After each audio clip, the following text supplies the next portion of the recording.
नमस्कार साथियों, मेरे YouTube चैनल में आपका एक बार फिर से स्वागत है।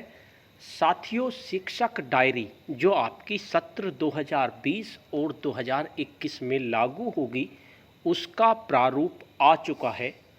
कुछ ही समय में ये शिक्षक डायरी आपके पास पहुंच जाएगी। इसमें लगभग 238 पेज हैं। इस शिक्षक डायरी में क्या क्या है, आज की इस वीडियो में हम जानेंगे।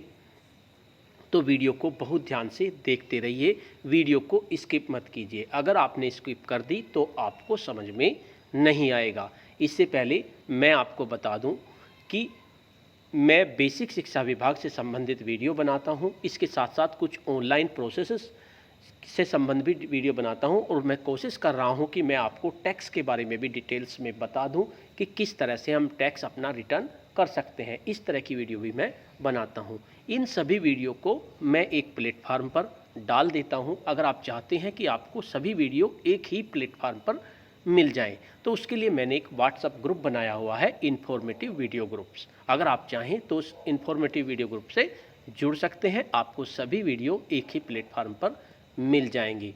उसके लिए मैं वीडियो के डिस्क्रिप्शन बॉक्स में उस व्हाट्सएप ग्रुप का लिंक दे दूंगा। आप उस लिंक पर क्लिक होकर मेरे व्हाट्सएप ग्रुप से जुड़ सकते हैं, वरना आप मुझे वीडियो के कमेंट्स बॉक्स में कमेंट्स भी कर सकते हैं, मैं आपको व्हाट्सएप ग्रुप से जोड़ दूंगा। तो चलिए जानते हैं इस शिक्षक डायरी में जिसका प्रारूप आया है उसमें क्या क्या, काफ़ी मंथन करने के बाद ये शिक्षक डायरी बनाई गई है। तो जानते हैं इस शिक्षक डायरी में क्या होगा। साथियों, ये तो जाहिर सी बात है, शैक्षिक सत्र 2020 में इतना मुश्किल होने जा रहा है, हमें काफ़ी मेहनत करनी होगी बच्चों पर, और शिक्षक डायरी को मेंटेन करने में भी हमें काफ़ी कुछ मेहनत करनी होगी। तो चलिए जानते हैं शिक्षक डायरी के बारे में। शिक्षक डायरी का जो पहला पेज होगा उसमें इस तरह का होगा कुछ, कि उसमें शिक्षक डायरी इस तरह से लिखा होगा, उसमें इस तरह से टीचर्स बने होंगे और इसके एक कॉलम होगा शिक्षक का नाम, कार्यरत विद्यालय और विद्यालय का U- कोड। इसमें आपको अपना नाम लिखना है,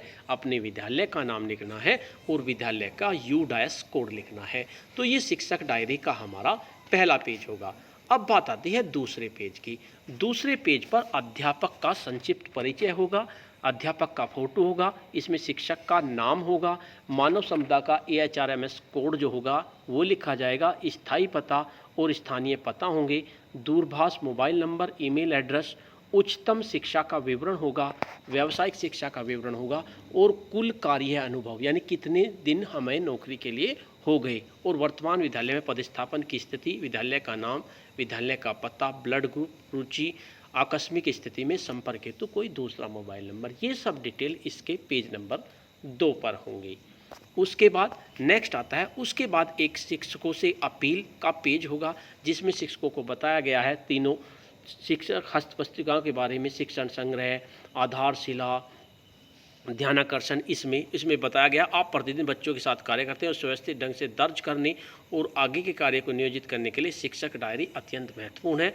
वस्तुतः शिक्षक डायरी शिक्षकों के लिए स्वयं की मार्गदर्शिता होती है, जिसमें शिक्षक अपने दैनिक एवं साप्ताहिक शिक्षण कार्य की योजना और संपादित कार्यों का अभिलेख तैयार करते हैं। तो इसमें आपको अभिलेख तैयार करना है। इस उद्देश्य की प्राप्ति होती है। प्रस्तुत शिक्षक डायरी में पर्याप्त संख्या में शिक्षण योजना के रिक्त प्रारूप, यानी कि इसमें शिक्षण योजना के प्रारूप होंगे जिन्हें आप अपनी सुविधानुसार शिक्षण बना सकते हैं। साथ ही साप्ताहिक शिक्षण कार्य योजना और प्रतिदिन संपादित कार्य के विवरण की पूर्ति हेतु आपको जहां एक और अपने शिक्षण कार्य को स्वयं मूल्यांकन करने में इसमें पूरी डिटेल आपको दी होगी। तो इस तरह से ये इसमें होगा।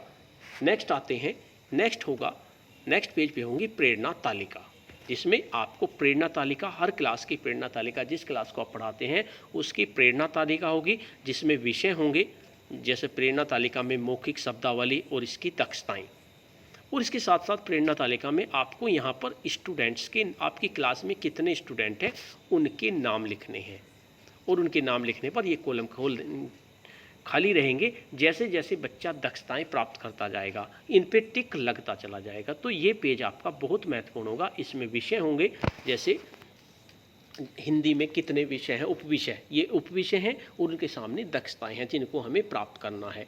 यानी बच्चों का हो सतत आकलन, प्रेरणा तालिका में है उस संकलन। तो इस तरह की प्रेरणा तालिका आपकी डायरी में बनी होगी जिसमें बच्चों की डिटेल्स होंगी, क्या नाम, दक्षताएं होंगी और उसमें बच्चों के नाम होंगे। जो बच्चा जहाँ जब भी इस दक्षता को प्राप्त कर लेगा तभी वहाँ उस पर उसका माह और ईयर लिख दिया जाएगा। नेक्स्ट कॉलम आता है प्रेरणा लक्ष्य। नेक्स्ट पेज पर प्रेरणा लक्ष्य लिखे होंगे। कक्षा 1 से लेके 5 तक के भाषा और हिंदी के प्रेरणा लक्ष्य लिखे होंगे। ये प्रेरणा लक्ष्य आपकी दीवारों पर भी लिखे होंगे, ये आपको याद करने हैं, मोस्ट इम्पोर्टेंट है, इनको आप आसानी से भी याद कर लेंगे। इसके लिए मैं अलग से वीडियो बना रखी है और चाहो तो मैं आपको इसके ट्रिक के माध्यम से एक वीडियो बना दूंगा। वीडियो के कमेंट्स बॉक्स में कमेंट्स कीजिए। नेक्स्ट आता है शिक्षण योजना एक दृष्टि में। उसके बाद शिक्षण योजना होगी आपकी इस तरह से, इसमें माह, एक कॉलम माह का होगा, यानी किस माह में आपने क्या पढ़ाया, सप्ताह, संख्या, कक्षा, विषय, चयनित पाठ, किस पाठ को आपने पढ़ाया, कार्य करने हेतु अनुमोदित कालांशों की संख्या, शिक्षक के हस्ताक्षर, प्रधान अध्यापक के हस्ताक्षर। इस तरह के आपके बहुत सारे पेज होंगे जिसमें लगभग 50 पेज होंगे, क्योंकि इसमें आपको साप्ताहिक कार्य योजना लिखनी है कि किस सप्ताह में आपने क्या किया। इसमें आपको फुल डिटेल आपको लिखनी है, किस कक्षा को पढ़ाया, किस विषय को पढ़ाया, क्या चयनित पाठ आपने लिया, क्या नाम था उसका, और उसके लिए लगभग कितने कालांश की आपको जरूरत होगी उस चयनित आउटकम्स को प्राप्त करने के लिए। इस तरह के आपके लगभग 50 पेज इस डायरी में मिलेंगे। कुल मिलाकर डायरी में 238 पेज आपको मिलेंगे। नेक्स्ट आता है, नेक्स्ट पेज पे होंगे शिक्षक डायरी के उद्देश्य, यानी शिक्षक डायरी के उद्देश्य क्या क्या होंगे योजना बनाने में, यानी आप जो शिक्षण योजना बनाएंगे उसमें भी पूरी होगी, दस्तावेजीकरण में, समीक्षा करने में, सपोर्टिंग सुपरविज़न में। इस तरह से नेक्स्ट पेज पर इनके शिक्षक डायरी के उद्देश्य होंगे। जब आपको मिल जाएगी आप इसको देख लेना। अब बात आता है नेक्स्ट पेज। नेक्स्ट पेज में विद्यालय का रिपोर्ट कार्ड होगा आपका, यानी कि विद्यालय का यूडाइस कोड होगा, प्रधान अध्यापक का नाम होगा, विकास खंड का नाम होगा, खंड शिक्षा अधिकारी का नाम, और विद्यालय की रेटिंग होगी कि विद्यालय को कौन सी रेटिंग आपकी मिली हुई है। विद्यालय का संपूर्ण प्रदर्शन 100, अधिगम स्तर में प्रदर्शन के लिए कुल 50 अंक होंगे और अवस्थापना संस्थितिक्रम में प्रदर्शन के लिए 50 अंक होंगे। अगर आपकी रेटिंग 0 से 35 के बीच में आएगी तो आपको रेड स्टार मिलेगा, 35 से 50 के बीच में आएगी तो आपको येलो स्टार मिलेगा। इस तरह से ये स्टार होंगे। अगर आपकी 90 से 100 के बीच में आएगी तो आपको ग्रीन स्टार मिलेगा। तो ये पेज भी बहुत महत्वपूर्ण डायरी में होगा। नेक्स्ट आते हैं शिक्षण योजना का प्रारूप। अब डायरी में शिक्षण योजना के प्रारूप होंगे, लगभग आपके 100 पेज इसके होंगे शिक्षण योजना के प्रारूप के, जिसमें आपको शिक्षण योजना बनानी है। इसमें माह, कक्षा, विषय, समावधि, पहला पॉइंट होगा इसमें लर्निंग आउटकम्स, यानी जिस लर्निंग आउटकम का आपने चयन किया है। यहाँ पर ये को खाली मिलेगा आपको एक लाइन, आप इसमें लर्निंग आउटकम्स का चयन कर लेंगे। नेक्स्ट आता है प्रकरण, पाठ या इकाई का नाम, यानी इसमें किस पाठ को आप पढ़ा रहे हैं, किस प्रकरण को पढ़ा रहे हैं, यानी जहाँ से आपने लर्निंग आउटकम लिया वो कौन सा प्रकरण है, इसमें उसके बारे में डिटेल्स होगी। नेक्स्ट होगा आवश्यक संसाधन, यानी शिक्षण अधिगम सामग्री में प्रयुक्त होने वाली सामग्रियों TLM का विवरण के बारे में ये पेज होगा। नेक्स्ट आएगा शिक्षण अधिगम प्रक्रिया, यानी आप शिक्षण अधिगम प्रक्रिया इन्हें 3 भागों में आप डिवाइड करेंगे। शिक्षण के प्रारंभ में, जिसका अनुमानित समय 5 से 10 मिनट होगा, यहाँ पर आप बच्चों के पूर्व ज्ञान से संबंधित प्रश्न पूछेंगे।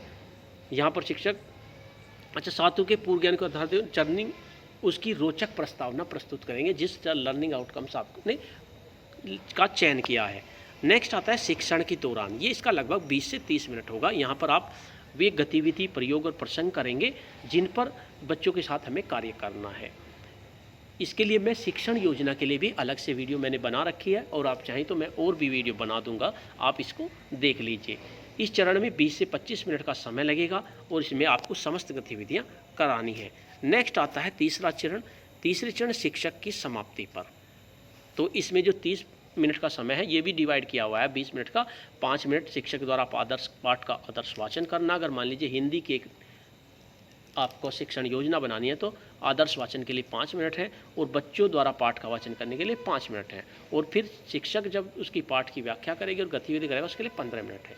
अब नेक्स्ट आता है तीसरा, शिक्षण की समाप्ति पर समाकलन, इसके लिए 5 से 10 मिनट है। तो इसमें जो शिक्षण समाप्ति करेंगे उसके बारे में डिटेल्स होंगी। उसके बाद नेक्स्ट आता है आकलन के तरीके, क्या क्या आकलन के तरीके आप अपनाएंगे, शिक्षण के दौरान आप बच्चों की प्रगति समझ का आकलन किस प्रकार से करेंगे, इसके बारे में सब कुछ होगा। और बच्चों का प्रदत्त गृह कार्य यानी बच्चों को आप क्या गृह कार्य दे रहे हैं, तो इस तरह के आपको लगभग 100 पेज आपको मिलेंगे, जो शिक्षण योजना आपको डेली बनानी है कि आपको लर्निंग आउटकम्स चयनित करना है कि आपको किस लर्निंग आउटकम पर आज कार्य करना है और उसके आधार पर आपको बनानी है। साथियों, काफ़ी मुश्किल काम है, लेकिन हमें ये करना पड़ेगा। जैसे जैसे सत्र शुरू होगा, शुरू में हमें मुश्किल आएगी, लेकिन धीरे धीरे इसकी हमें आदत पड़ जाएगी। अब आते हैं इसके बाद इसमें शिक्षण योजना पर अध्यापक का स्वयं आकलन व टिप्पणी। यहाँ पर आप अपनी टिप्पणी लिखेंगे कि आज आपने जो लर्निंग आउटकम्स चयनित किया उस पर आपका क्या आकलन है, आप इसके बारे में क्या लिखेंगे, यानी आपका अनुभव क्या रहा, बच्चों के सीखने के तरीकों के बारे में आप इसमें बताएंगे। इसमें निर्देश दिया, अध्यापक प्रतिदिन कक्षा शिक्षण से पूर्व अपनी डायरी में इस प्रारूप में शिक्षण योजना विकसित करें और तदनुसार दैनिक कक्षा शिक्षण कार्य करें। यानी कि इस प्रारूप में आपको शिक्षण योजना बनानी है। ऊपर दिए गए शिक्षण योजना के प्रारूप में प्रदत्त गृह कार्य तक का विवरण आपको कक्षा शिक्षण से पूर्व योजना बनाते के समय लिखना है। जब आप इस योजना के हिसाब से शिक्षण कार्य कर चुके होते हैं, उसके बाद आप उस प्रक्रिया पर चिंतन करते हैं और अपने अनुभव व विचार शिक्षण योजना पर शिक्षक का स्वयाकलन व टिप्पणी में दर्ज करते हैं। अर्थात शिक्षण पूर्ण होने के बाद ही आपको स्वयाकलन संबंधी अपनी टिप्पणी लिखनी है। यानी स्वयाकलन से जो पहले का पार्ट है वो आपको इस क्लास में जाने से पहले पूरा करना है, और जो स्वयंकलन का पार्ट है वो आपको क्लास के बाद करना है। तो इस तरह से ये आपके 100 से ज़्यादा आपको पेज इसमें मिलेंगे। नेक्स्ट आता है शिक्षण योजना। एक आपके इस तरह के पेज भी आपको मिलेंगे जिसमें आपको साप्ताहिक शिक्षण योजना की, जैसे माह, आपने कोई माह लिया, एक माह में 4 सप्ताह होते हैं, तो सप्ताह संख्या में 1 आ जाएगा, 2 आ जाएगा, 3 आ जाएगा, 4 आ जाएगा। हर माह के आपके होंगे, यानी 12 माह होंगे, और 12 माह में ये मान के चलिए 12 चौक 48 सप्ताह होंगे। तो इसमें आपको डिटेल्स में लगभग 50 पेज आपको इसके मिलेंगे। इसमें यहाँ माह लिखेंगे, यहाँ सप्ताह संख्या 1 2 3 4 लिखेंगे, और यहाँ दिनांक लिखेंगे, यानी कि इस सप्ताह का दिनांक इस तारीख से इस तारीख तक। बीच में छुट्टी भी हो जाती है, वो बात अलग है। तो यहाँ पर कक्षा, विषय, लर्निंग आउटकम्स वह चयनित पाठ जिन पर कार्य करना है, यहाँ पर लर्निंग आउटकम्स के बारे में लिखेंगे, और इस पर शिक्षण अधिगम प्रक्रिया गतिविधियों का संक्षिप्त और स्पष्ट विवरण। आपने पाठ्य योजना में पूरी डिटेल्स लिखी, लेकिन यहाँ पर आपको संक्षिप्त विवरण लिखना है कि आपने आज क्या कराया। इस तरह से आप कार्य करने हेतु अनुमानित कालांशों की संख्या और फिर दिए गए गृह कार्य असाइनमेंट भी आपको लिखना है। इस तरह से एक दिन का हो गया आपका। इस तरह से ये आपके लगभग 50-60 पेज आपको इसके मिलेंगे। उसके बाद नेक्स्ट आता है, जब आपका सत्र शुरू हो जाएगा तो आपके विद्यालय में पर्यवेक्षण भी होंगे। अकादमिक रिसोर्स पर्सन यानी कि ARP आपके स्कूल में आएंगे। जिस तारीख को आएंगे वे इस पर अपनी दिनांक लिखेंगे, और प्रमुख कार्य उनको क्या क्या देखना है, क्रियाशील पुस्तकालय है या नहीं है, इसके बारे में ARP वास्तविक स्थिति इन पे लिखेंगे। ARP 1 2 3 4 5 5 ARP होते हैं आपके, कोई सा भी आ सकता है, सब सब्जेक्ट के होते हैं। तो उसमें क्रियाशील पुस्तक यानी पुस्तकालय स्वस्थित है, पर्याप्त पुस्तकें हैं, पढ़ने के लिए उपयुक्त वातावरण है, रजिस्टर में पुस्तकों की एंट्री है, इश्यू रजिस्टर अद्यतन है, इस सारे में सब कुछ आपको लिखना होगा। नेक्स्ट आता है खेलकूद की गतिविधियाँ। खेलकूद की गतिविधियों के बारे में भी ये बताएंगे। ARP की खेल का मैदान, जगह, सामान की उपलब्धता, खेल की घंटी, ये सब चीज़। नेक्स्ट आता है यूनिट असेसमेंट। विद्यालय की सुविधानुसार साप्ताहिक, पाक्षिक, मासिक और त्रैमासिक है या नहीं है। नेक्स्ट प्रेरणा तालिका में बच्चों की प्रगति का अद्यतन स्थिति क्या है, ये भी उन्हें देखना है कि आपने प्रेरणा तालिका बनाई हुई है या नहीं, और उसमें प्रगति अंकित कर रहे हैं या नहीं कर रहे हैं। नेक्स्ट आता है PTM SSME की बैठक का नियमित आयोजन हो रहा है या नहीं हो रहा है। नेक्स्ट आता है पूर्व नियोजित शैक्षणिक कार्य योजना के क्रियान्वयन एवं उपलब्धि हो रही है या नहीं हो रही है, यानी आपने शिक्षक डायरी पूर्ण की हुई है या नहीं हुई है। आपके प्रयास से अभी तक की विशेष उपलब्धि क्या हुई है। इस तरह की 7 पर ARP की संक्षिप्त टिप्पणी यदि आवश्यक हो तो यहाँ पर ARP अपनी संक्षिप्त टिप्पणी भी दे सकते हैं। ARP के हस्ताक्षर और दिनांक इसमें होंगे। इस तरह से आप 7 पॉइंटों पर ARP आपका पर्यवेक्षण करेंगे और इसके बारे में ARP लिखेंगे। तो ये भी बहुत महत्वपूर्ण है, इन पॉइंटों को आप ध्यान से देख लीजिए।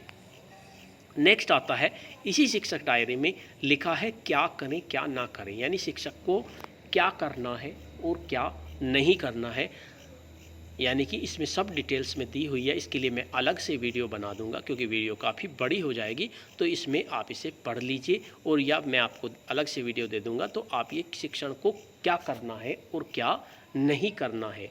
नेक्स्ट इसी तरह के बहुत सारे पॉइंट है इसमें, यानी तीनों हस्त पुस्तिकाओं में वर्णित ये आपका लाया जाएगा। इस तरह से टोटल डिटेल्स इसमें दी हुई है कि शिक्षक को पूरे साल क्या करना है, किन बातों का ध्यान रखना है। और उसके बाद इसमें कुछ पॉइंट्स ये भी हैं कि शिक्षक को क्या नहीं करना, इसके बारे में भी इसमें पूरी डिटेल्स में दिया हुआ है। तो इस तरह से आपकी शिक्षक डायरी का प्रारूप होगा। इनके बारे में मैं अलग अलग से वीडियो बनाकर मैं आपको दे दूंगा, आप इसे ध्यान से देख लीजिए। इस तरह से साथियों 238 पेज की आपकी शिक्षक डायरी होगी। साथियों आपको ये वीडियो कैसी लगी? अगर आपको ये वीडियो अच्छी लगी तो वीडियो को लाइक कीजिए, शेयर कीजिए और वीडियो पे कमेंट्स कीजिए। और अगर आप चाहते हैं कि मेरे व्हाट्सएप ग्रुप से जुड़ना तो वीडियो के डिस्क्रिप्शन बॉक्स में मैं अपने व्हाट्सएप ग्रुप का लिंक आपको दे दूंगा, उस लिंक पर क्लिक करके आप मेरे व्हाट्सएप ग्रुप से जुड़ जाइए। और अगर आप मेरे चैनल पर नए हैं तो मेरे चैनल को सब्सक्राइब कर लीजिए, तब बेल के आइकन को प्रेस कर लीजिए जिससे कि नेक्स्ट वीडियो का नोटिफिकेशन आपको मिल सके। धन्यवाद।